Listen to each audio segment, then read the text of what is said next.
The massive chamber of the Galactic Council hummed with worried voices as beings from 12 different worlds gathered around the great circular table. Each species looked different from the others, but today they all shared the same expression of fear. Ambassador HFY stood at the center of the room with his crystal body catching the light and throwing rainbow patterns on the walls. His usual calm was gone and his form flickered with nervous energy. Jake Martinez sat in the small human section of the chamber, feeling very out of place among all these advanced aliens. He had only been Earth's representative for 6 months and still felt like a child at an adult meeting. The humans had joined the Galactic Council just 3 years ago, and most of the other species still saw them as primitive newcomers who barely deserved a seat at the table. The emergency meeting had been called because of something terrible approaching from the dark spaces between stars. HFY activated the holographic display in the center of the room, and everyone fell silent. The image showed a massive fleet of black ships moving through space like a swarm of deadly insects. These ships had no lights and no markings, and they moved in perfect formation toward the core worlds of the galaxy. "The Void Swarm has returned," HFY announced, and his voice carried a tremor that made Jake's skin crawl. "Our deepest archives speak of this enemy from the ancient times. They appeared once before when our civilizations were young, and they destroyed everything in their path. Entire species were wiped out. Whole worlds turned to ash. We thought they were gone forever, but we were wrong." Council Speaker Velnara stood up from her seat, and her feathered crest drooped with despair. She was from the Avian Collective and usually carried herself with great dignity, but now she looked defeated before the battle had even begun. "Our military commanders have run every simulation possible. We have thrown our best strategies and most powerful weapons at the problem in computer models. The results are always the same. Total defeat within 6 standard cycles." The other representatives began talking all at once in their various languages, and the translation devices struggled to keep up. The Aquatic Coalition's delegate gurgled something about retreat, while the insectoid hive buzzed about defensive positions. The machine intelligence calculated odds that made everyone more worried, and the crystalline collective suggested hiding in deep space until the threat passed. Jake listened to all this panic and felt useless. What could humans possibly contribute to this discussion? Earth had maybe 50 ships that could fight in space, and they were nothing compared to the massive fleets these other species commanded. The aliens had weapons that could destroy planets and shields that could stop small moons. Humans were still figuring out how to make their ships not fall apart during long journeys. "There is one possibility we have not explored," HFY said suddenly, and the room fell quiet again. "Our archaeological teams have been studying the historical records of all member species, looking for any information about previous encounters with the Void Swarm. We found something interesting in the human archives." All eyes turned to Jake, and he felt his face get hot. "I don't understand," he said carefully. "What could our history possibly tell you about fighting enemies like this? We've never seen anything like the Void Swarm before." "That is true," replied Dr. Kethmori from the Hive Collective, while her insect eyes gleamed with something like fascination. "But your species has something unique in your past. Something we have never seen in any other civilization. You have what our translators can only call a talent for creative destruction." Jake frowned and looked around the room. "I'm sorry, but I still don't understand what you mean." Velnara activated another holographic display, and images from Earth's history began floating in the air. Battles from different time periods showed humans fighting with swords and guns and machines. Cities burning and armies clashing, and weapons that could level mountains. "Your species has been at war with itself for most of your recorded history," she explained. "But more than that, you have shown an ability to adapt and innovate in warfare that we find both fascinating and terrifying. The way humans fight is unlike anything we have seen," added HFY. "Other species develop military doctrine and stick to it for centuries. You change tactics constantly. You use weapons in ways they were never designed for. You turn peaceful tools into instruments of war. And you seem to enjoy the challenge of overcoming impossible odds." Jake felt uncomfortable as he looked at the images of human conflicts floating around him. "Those are from our past," he said quietly. "We've moved beyond all that warfare. We're a peaceful species now that we've reached the stars. But the knowledge remains." Dr. Kethmori clicked her mandibles together in what might have been excitement. "The patterns of thinking that allowed your species to survive constant conflict for thousands of years. the ability to find solutions that others would never consider. "We are asking for your help," Feldnara said formally, and Jake realized this was the real reason for the meeting. "Not your ships or your weapons, because we know they are limited. We need your minds. We need humans to look at this problem and find a solution that our logical approaches cannot discover." Jake stared at the display showing the approaching void swarm and felt the weight of billions of lives pressing down on him. These advanced civilizations, with all their technology and wisdom, were turning to humanity as their last hope. It seemed impossible, but the desperate faces around the table told him they were serious. "What exactly are you asking me to do?" he said finally. "Return to Earth," Zexthai replied. "Bring back your best military minds and your historians who understand how humans fight. Show us these unconventional methods that make your species so unpredictable in battle. Perhaps what seems like madness to us is exactly what we need to defeat an enemy that thinks only in terms of logic and efficiency." Jake nodded slowly while his mind raced with the implications. The galaxy's greatest civilizations were asking primitive humanity to teach them how to wage war. It was either the greatest honor ever given to his species or the most desperate mistake in galactic history. Dr. Lisa Chen stepped off the human transport ship and into the massive docking bay of the Galactic Council station. She had never seen anything so huge in her life, and for a moment she just stood there looking up at the curved ceiling that seemed to stretch forever above her head. Ships from dozens of different species moved through the air like strange fish, swimming through an ocean of metal and light. Jake Martinez met her at the airlock with a worried expression on his face. He had requested Earth's best military historian, and Lisa's reputation was known throughout human space. She had spent 20 years studying every major conflict in human history, and had written books about warfare that even the military academies used as textbooks. "Thank you for coming so quickly," Jake said as they walked through corridors filled with aliens of every shape and size imaginable. "I have to admit I'm not sure what we're getting into here. These beings are desperate, and they're looking to us for answers I'm not sure we have." Lisa adjusted the datapad in her hands and looked around at the incredible technology surrounding them. "I've read your reports about the Void Swarm," she said. "From what you've described, they sound like a purely logical enemy. They calculate optimal strategies and execute them perfectly. That's actually good news for us." "How is that good news?" Jake asked as they entered a transport tube that shot them across the station at incredible speed. "Because humans have never been logical fighters," Lisa replied with a small smile.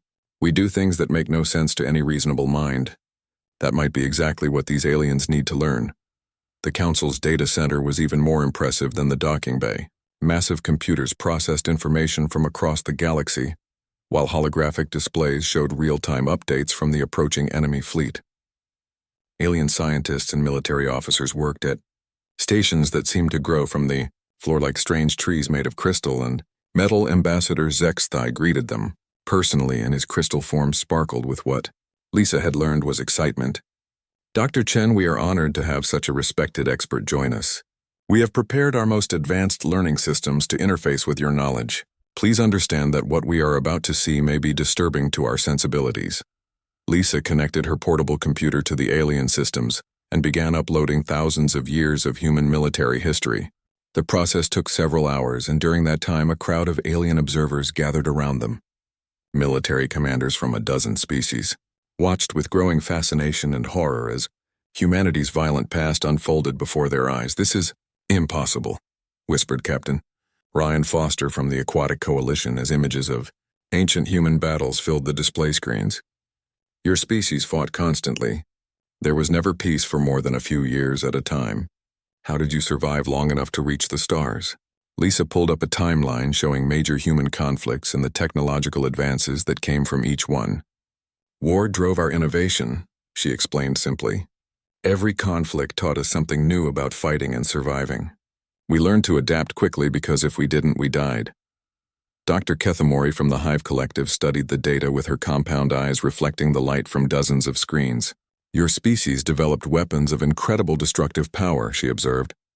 "Nuclear devices capable of destroying entire cities, chemical weapons that could kill millions, biological warfare that could wipe out whole populations. Yet you never used these weapons to completely destroy each other." "We came close a few times," Lisa admitted, "but we always pulled back from total annihilation. Humans are violent, but we're not stupid. We learned that some victories cost too much to be worth winning. The alien military commanders seemed most confused by human tactical doctrines. Fleet Admiral Ix Italian from the Crystalline Collective studied ancient Earth battles with complete bewilderment. Your armies change their strategies constantly, he said. Even in the middle of battles, they would suddenly do something completely different. This makes no logical sense. Lisa brought up examples of famous military leaders from human history and showed how they had won battles through unexpected tactics. Logic is predictable, she explained. If your enemy can predict what you're going to do, then they can prepare a counter. Humans learned early that the best way to win was to do something the enemy never saw coming. She showed them the evolution of human warfare from simple clubs and spears to complex modern weapons. Each advancement had come from someone thinking of a new way to kill their enemies more effectively. The aliens watched in silent horror as humans turned farming tools into weapons and peaceful chemicals into explosives. Your species is insane, Dr. Kethamori said finally. But there was admiration in her voice. You fight wars over ideas that cannot be proven. You sacrifice yourselves for concepts that exist only in your minds. You take terrible risks for small advantages. That's exactly right, Lisa agreed. And that's why we might be able to help you. The Void Swarm operates on pure logic. They calculate the most efficient ways to destroy their enemies, and they execute those plans perfectly. But they've never faced an enemy that treats logic as just one tool among many. Captain Foster leaned forward with interest. What do you mean? Lisa pulled up examples of human guerrilla warfare and showed how small forces had defeated much larger armies through unconventional tactics. Humans don't always fight to win in the traditional sense, she explained. Sometimes we fight just to make winning too expensive for the enemy. Sometimes we fight knowing we'll lose but hoping to hurt them badly enough that they'll think twice about fighting us again. The concept of acceptable losses seemed particularly difficult for the aliens to understand. Lisa showed them historical examples of human commanders who had sacrificed entire units to achieve strategic objectives. The alien observers recoiled at the idea of deliberately sending soldiers to their deaths. You would destroy your own forces? Asked Admiral Ixtalian in shock. If it meant saving more lives in the long run, then yes, Lisa replied. Humans understand that sometimes you have to lose pieces to win the game. It's called strategy. As the presentation continued, the alien military leaders began to see patterns in human warfare that they had never considered. The constant adaptation and innovation, the willingness to take incredible risks, the ability to turn weaknesses into strengths and to find opportunity in disaster.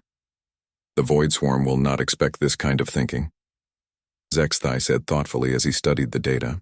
Their calculations are based on logical opponents who fight efficiently and predictably. They have no framework for understanding enemies who fight creatively. Lisa nodded and brought up her final presentation, showing modern human military doctrine. We've learned to organize our chaos, she said. We call it controlled unpredictability. We make plans, but we're always ready to throw them away if something better comes along. We train our people to think independently and to improvise solutions on the spot. The room fell silent as the implications sank in. These advanced alien civilizations with their perfect technology and logical strategies were asking primitive humans to teach them how to be effectively crazy. Admiral Ben Cross arrived at the council station with 12 human ships that looked like scrap metal, compared to the sleek alien vessels docked nearby. His small fleet included 2 destroyers, 3 frigates, 4 cargo haulers, 2 mining ships, and 1 ship that seemed to be held together with spare parts and hope. The alien port authorities were confused when they scanned the human vessels and found them loaded with construction equipment, mining tools, and stranger things that didn't seem to belong on military ships. Jake Martinez met Ben at the docking bay and immediately noticed the grin on the Admiral's face. Ben Cross was known throughout Earthfleet as someone who enjoyed impossible challenges, and the bigger the odds against him, the happier he seemed to get. I hear we're supposed to teach these aliens how to fight dirty, Ben said as they shook hands. That's one way to put it, Jake replied. They want to learn human military tactics to use against the Void Swarm. The enemy thinks logically, and the Council believes our unpredictable methods might give them an advantage.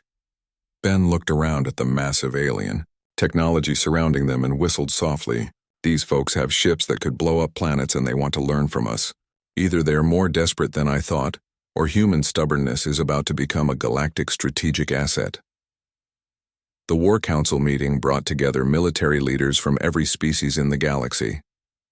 The chamber was filled with beings who commanded fleets of thousands of ships and had defended their civilizations for centuries. They all turned to watch as Ben Cross set up a simple holographic projector and began his presentation. The Void Swarm operates on perfect logic, Ben began without any formal introduction. They calculate optimal strategies, predict enemy responses, and execute flawless battle plans. Their strength is also their weakness because logic is predictable. Today I'm going to show you how to be unpredictable in ways that will make their computers overheat. Trying to figure out what you're doing. Fleet Commander Ixtalion from the Crystalline Collective leaned forward with interest.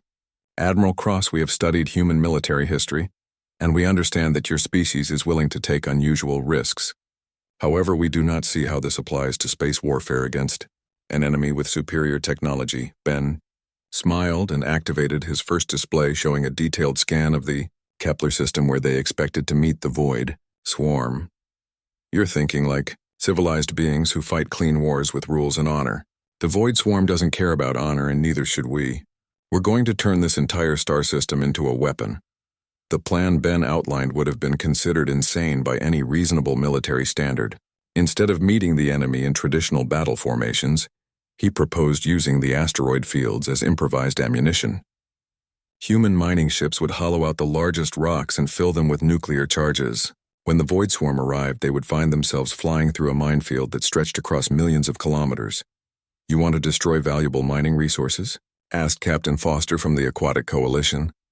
Those asteroids contain rare metals worth billions of credits.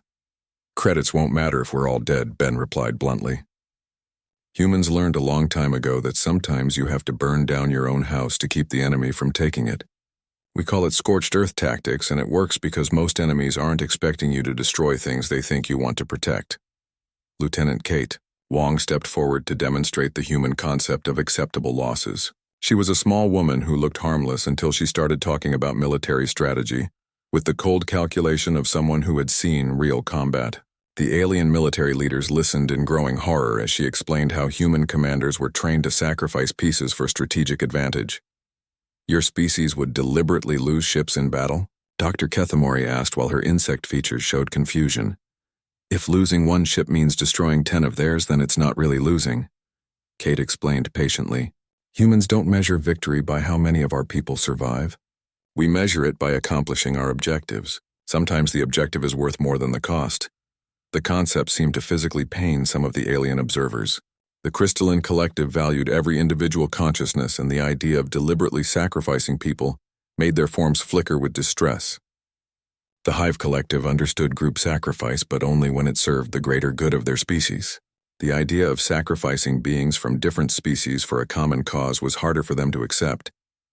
Ben continued his presentation by showing them human innovations in psychological warfare. The Void Swarm thinks logically, which means they can be confused by enemies who don't act logically. We're going to make them think we're completely insane. He outlined tactics that included false retreats designed to lure the enemy into traps, suicide runs that would destroy human ships to take out larger enemy vessels, and feint attacks that would waste the enemy's ammunition on targets that weren't really important. The human ships would move in patterns that seemed random, but followed mathematical principles of controlled chaos. This is not warfare, protested Admiral Ixtalion. This is madness disguised as strategy. Exactly, Ben grinned. The Void Swarm will spend so much processing power trying to figure out what we're doing that they won't be able to react effectively to what we're actually doing. Confusion is a weapon just like lasers and missiles. Dr. Lisa Chen had joined the meeting to provide historical context for the tactics Ben was proposing. She showed the alien commanders examples of how human armies had defeated superior forces through unconventional methods.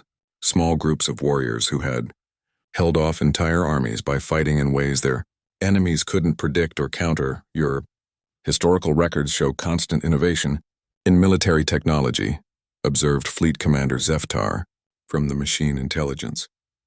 But more than that, they show innovation in military thinking. Humans seem to treat warfare as a creative art rather than a logical science. That's probably the best way to describe it, Lisa agreed.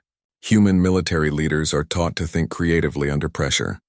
We train them to see opportunities where others see only problems.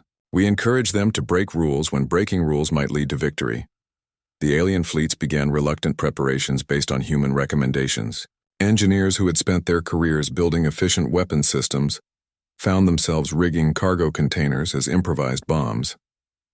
Pilots trained in precise formation flying learned how to move in patterns that looked chaotic but served strategic purposes. Captain Ryan Foster summarized the confusion felt by many of the alien commanders. "You are asking us to abandon centuries of military doctrine in favor of tactics that seem designed to get us all killed." "Not killed," Ben corrected. "We're asking you to be willing to get killed if it means accomplishing the mission." There's a difference. Humans learned that the side willing to take bigger risks usually wins even when they're outnumbered or outgunned. As the preparations continued, the approaching Void Swarm maintained its steady advance toward the core worlds. Their logical processors analyzed every piece of intelligence about the defending forces and calculated optimal strategies for crushing the resistance. But their databases contained no information about human military doctrine because humans had never been considered a significant military threat. The enemy was about to learn that sometimes the most dangerous opponents are the ones nobody takes seriously. The battle for the Kepler Nexus system began exactly as the Void Swarm's tactical computers had predicted it would. The combined galactic fleet moved into standard defensive positions around the fourth planet, with heavy cruisers in the center, and smaller ships arranged in protective screens. Fleet formations spread across space in perfect geometric patterns that any military academy would have recognized as textbook defensive doctrine. Admiral Ben Cross watched the enemy approach from the bridge of his flagship while alien commanders coordinated their forces through quantum communication networks. The Void Swarm fleet was massive beyond anything the galaxy had seen before, with thousands of black ships moving in perfect synchronization like a dark tide flowing through space. Their vessels showed no lights and made no sound, but sensors revealed weapons powerful enough to crack planets and shields that could stop small moons. "All ships report ready," came the voice of Fleet Commander Ixtalion over the communication system. "Defensive positions established according to optimal tactical doctrine. We await your signal to begin the human chaos protocols." Ben smiled and activated his personal communicator to address the human ships scattered throughout the massive alien fleet. "Attention all Earth vessels, this is Admiral Cross. Remember what we're here to do. We're not trying to fight fair and we're not trying to look good doing it. We're here to win by any means necessary and to confuse the hell out of an enemy that thinks it has us figured out." The Void Swarm reached optimal firing range and opened the battle with a coordinated barrage that lit up space like a deadly aurora. Energy beams and projectile weapons struck the defending fleet's shields while both sides settled into what should have been a conventional engagement between organized military forces.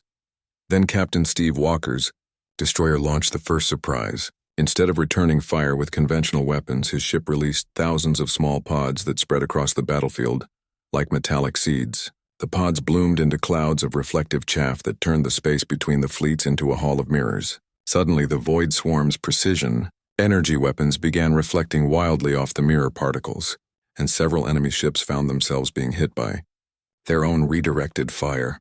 "What are those humans doing?" demanded Dr. Keth Mori from her position on the Hive Collective command ship. "Those pods contain no weapons or explosives. They serve no logical tactical purpose." Admiral Cross heard the question over the general communication channel and answered while watching enemy formations begin to lose their perfect coordination. "They're not supposed to be logical. We're making the battlefield unpredictable, so the enemy can't rely on their calculations. Watch what happens next." The mining ships that had seemed so out of place in a military fleet suddenly accelerated toward the enemy lines. These vessels were never designed for combat, and their hulls were already damaged from the opening barrage, but instead of retreating, they pushed forward directly into the Void Swarm formations. The enemy computers registered the approaching ships as fleeing vessels seeking to ram them in desperation. The Void Swarm was wrong. Each mining ship carried nuclear charges connected to deadman switches that would detonate if the ship was destroyed, or if the crew manually triggered them. Captain Lisa Park's mining vessel took heavy fire as it approached a Void Swarm heavy cruiser, but she held course until the last possible moment before activating the charges. The explosion took out her ship and 3 enemy vessels while damaging half a dozen more. They destroyed their own ship, observed Fleet Commander Zeftar with something like awe in his mechanical voice. The human captain chose to die in order to damage enemy forces. This behavior does not fit any logical tactical model. Dr. Lisa Chen coordinated the overall strategy from the command vessel while implementing what she called organized chaos. Human ships moved through the battle in patterns that seemed random, but actually followed mathematical principles of controlled unpredictability. They would attack targets that seemed unimportant while ignoring obvious threats. They would retreat from advantageous positions only to circle back and attack from unexpected angles. "The enemy is trying to track our movement patterns," reported Lieutenant Kate Wong from her bomber squadron. "Their targeting computers keep predicting where we're going to be, but we keep showing up somewhere else instead." "That's the point," Lisa replied over the tactical network. "We're using chaos theory as a military doctrine. Our movements follow patterns, but they're patterns based on random variables that can't be calculated in advance. Keep them guessing and they'll waste processing power trying to predict us instead of fighting us." Major Chris Adams led his bomber wings in attacks that defied every principle of logical warfare. Instead of targeting enemy power cores or weapon systems, his pilots hit seemingly random hull sections and engine ports. The attacks caused minimal damage but created debris fields that fouled the Void Swarm's precise formations and forced their ships to break formation to avoid collisions. "Why are the humans attacking non-critical systems?" asked Captain Foster as he watched the bizarre tactical display unfold. "They could do more damage by concentrating their fire on important targets," Admiral Cross answered, while directing his own ship in a maneuver that looked like a retreat, but was actually positioning him for a flanking attack. "They're not trying to destroy those ships quickly. They're trying to turn them into obstacles that disrupt enemy formations. Sometimes the best way to hurt your enemy is to make them hurt themselves." The battle turned into something no military computer had ever modeled before. Human crews celebrated successful suicide runs and cheered when they found themselves outnumbered 10-1. They maintained high morale while implementing strategies that should have been psychologically devastating, and they treated each small victory as if they had won the entire war. Lieutenant Commander Jake Murphy's frigate was crippled early in the battle, but instead of withdrawing, he ordered his crew to use the ship as a guided missile. They aimed the dying vessel at a cluster of enemy ships and activated the self-destruct system just before impact. The explosion created a chain reaction that destroyed 5 Void Swarm vessels and left several more drifting helplessly in space. "The humans are using their damaged ships as weapons," reported the Void Swarm analysis drones to their central intelligence. This tactic was not included in any previous calculations. They appear to value mission accomplishment over individual survival. The Void Swarm's processors began experiencing something they had never encountered before. They were having trouble keeping up with the tactical situation because their opponents kept doing things that made no logical sense. Every time the Central Intelligence calculated an optimal response to human tactics, the humans would change tactics completely and force new calculations. Admiral Cross noticed the enemy formations beginning to lose their perfect coordination as their computer systems struggled to process the chaotic battlefield. "All ships, this is Cross. The enemy is starting to crack. Their response times are getting slower because they're spending too much processing power trying to figure out what we're doing. Time to really give them something to think about." He activated the final phase of the human battle plan, which involved every remaining ship executing completely different tactical doctrines simultaneously. Some vessels used ancient Earth cavalry charges while others employed submarine warfare tactics adapted for space. Fighter squadrons switched between Air Force, dogfighting techniques, and ancient naval ramming attacks depending on the local tactical situation. The result was a battle that looked like complete chaos to outside observers but was actually a carefully orchestrated demonstration of controlled insanity. The Void Swarm's central intelligence found itself trying to counter dozens of different tactical doctrines at the same time, while human forces continued to innovate new strategies in real time. By the end of the engagement, the enemy computers were overloading trying to predict human behavior, and several Void Swarm ships had actually begun attacking each other due to conflicting tactical instructions from their confused central command. 3 months after the victory at Kepler Nexus, the Galactic Council convened in its great chamber for the most important session in galactic history. Representatives from every member species filled the massive room while holographic displays showed real-time updates from across known space.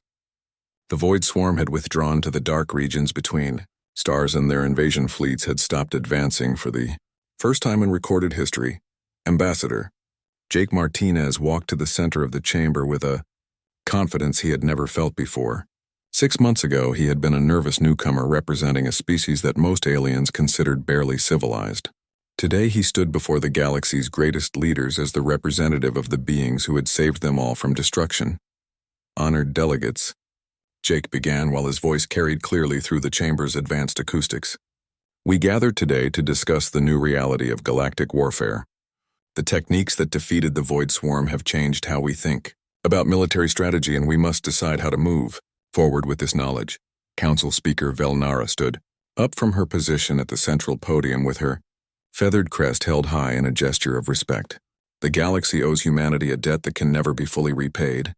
Your species showed us that logical thinking has limitations, and that sometimes the most effective solutions come from approaches that seem insane to rational minds. Dr. Lisa Chen had been appointed as the Council's new strategic warfare advisor, and her first official act was to establish what became known as the Irregular Tactics Institute.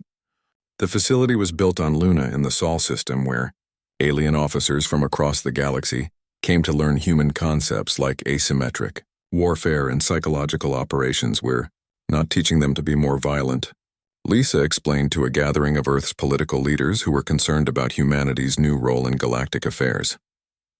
We're teaching them to think creatively under pressure. The universe is a dangerous place, and sometimes you need to be unpredictable to survive. Admiral Ben Cross found himself in charge of the strangest military academy in galactic history. The lunar facility trained alien commanders in tactics that their own species would have considered mentally unbalanced just months before. Classes included subjects like controlled chaos theory, acceptable losses calculation, and strategic insanity principles. The hardest part is getting them to understand that military doctrine should be flexible, Ben explained to visiting Earth officials. Most alien species develop one way of fighting and stick to it for centuries. We're teaching them that the best way to fight is to constantly change how you fight. Captain Steve Walker commanded the first mixed species task force organized according to human tactical principles. His fleet included ships from 6 different alien civilizations working together, using strategies that would have been impossible under traditional command structures. The crews learned to adapt quickly to changing situations and to implement solutions that seemed crazy until they worked perfectly. The aliens are actually better at this than I expected, Steve reported during a tactical exercise. Once they get over their fear of taking risks, they start coming up with innovations that even surprise me. Turns out humans aren't the only species capable of creative thinking under pressure. Lieutenant Kate Wong established the Psychological Warfare Division, which became one of the Council's most requested, but least understood military assets. Her team specialized in making enemies think twice about starting conflicts by demonstrating that fighting the Galactic Alliance would be an exercise in frustration, rather than a path to victory. We don't want to fight more wars, Kate explained to concerned peace activists. We want potential enemies to look at what happened to the Void Swarm and decide that maybe conquest isn't worth the trouble. Fear of unpredictable retaliation is often more effective than actual retaliation. The changes rippled throughout galactic civilization in ways nobody had anticipated. Species that had followed rigid social structures for millennia began experimenting with flexibility and adaptation.